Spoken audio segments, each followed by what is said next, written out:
Let's imagine someone hands you a time machine with a single destination: the age of dinosaurs. At first, it sounds incredible. Who wouldn't want to see a Tyrannosaurus Rex with their own eyes? But once the excitement wears off, another question starts to appear. How long would you actually survive? Because the dinosaurs aren't the only thing waiting for you. Now, before we begin, there's one small problem. Many famous flying reptiles never lived alongside the dinosaurs, most people know. So imagine a world where they did. So you step out of the time machine, the door closes behind you, and you're completely, utterly alone. The air is filled with sounds you've never heard before. Deep calls echo somewhere beyond the trees. Insects buzz constantly. Something large crashes through the forest far away, and that's when it finally sinks in. You're no longer at the top of the food chain. The good news is, nothing immediately tries to eat you. Despite what movies might have you believe, most predators don't spend their entire day looking for something to attack. So for now, your biggest problem isn't a Tyrannosaurus, it's thirst. Humans can survive for weeks without food. Without water, you're looking at just a few days. So naturally, the first thing you do is look for a river. Fortunately, finding one probably wouldn't be too difficult.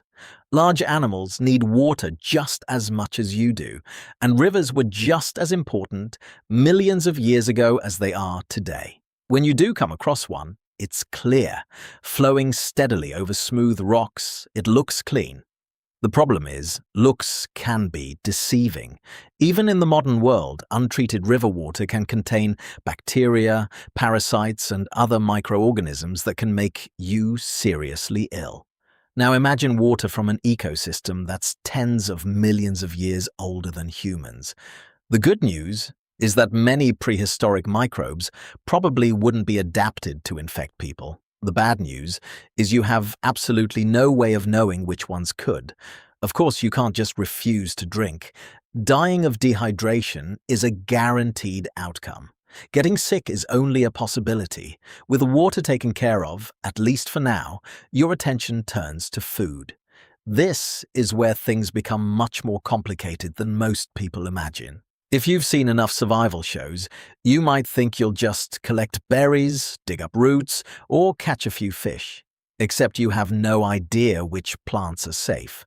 The prehistoric world was covered with species that either no longer exist or look completely different today. Some could be edible, or upset your stomach, or be poisonous. Maybe hunting sounds like the better option. Except, with what? You don't have a knife. You don't even have a sharpened stick yet, and even if you eventually made some tools, you're still competing with animals that have spent millions of years evolving to survive in this environment. Small mammals existed, but they were quick and incredibly cautious. Fishing isn't much easier. Without hooks, line, or a net, you'd burn more energy trying to catch something than you'd probably gain from eating it. Every calorie matters. If you spend all day chasing food and come back empty-handed, you've actually made your situation worse. While you're thinking about your next move, you notice something moving in the distance. A herd of enormous animals slowly emerges from the trees. 3 horns, a huge bony frill protecting the neck. Triceratops. They aren't interested in you, though. They're busy feeding on low-growing vegetation. People often assume herbivores are harmless because they don't eat meat, but modern elephants, rhinos, and hippos injure or kill hundreds of people every year. Not because they're predators, but because they're powerful, territorial, and easily startled. A triceratops weighed several times more than an elephant.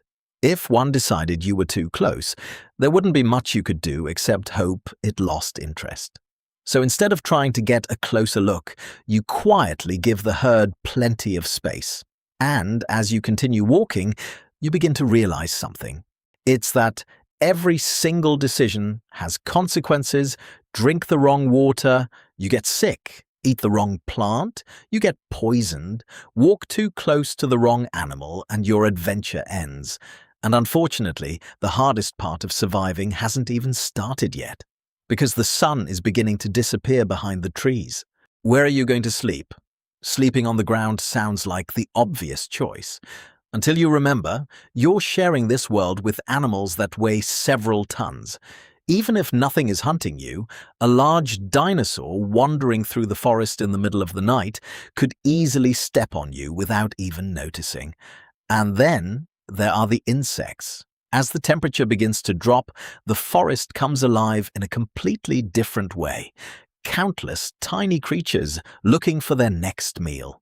Even today, insects spread some of the deadliest diseases on Earth.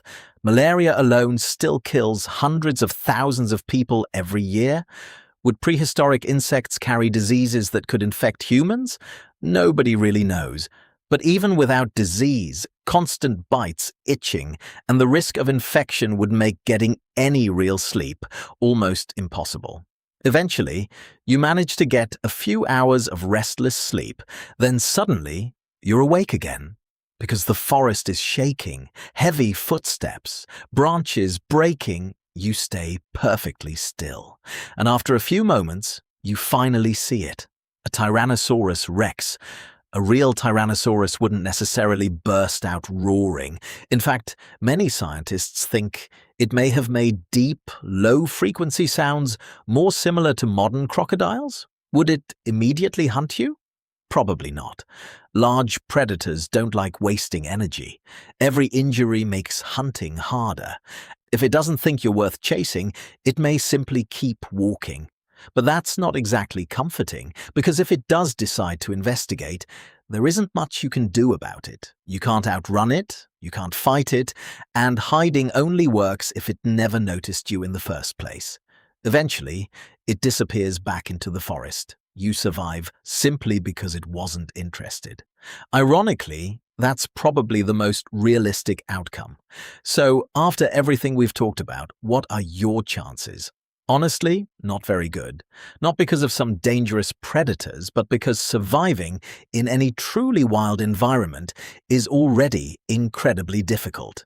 Now, remove modern medicine, remove clean water, remove reliable food, add unfamiliar plants, unfamiliar diseases, giant predators and animals that have never seen a human before, and your odds become incredibly small. Could the average person survive? Maybe. They'd probably spend so much time trying to survive the environment that the dinosaurs would almost become a secondary problem. And that's perhaps the biggest surprise of all. The age of dinosaurs wasn't terrifying simply because of the dinosaurs. It was terrifying because everything was trying to survive. Just like you.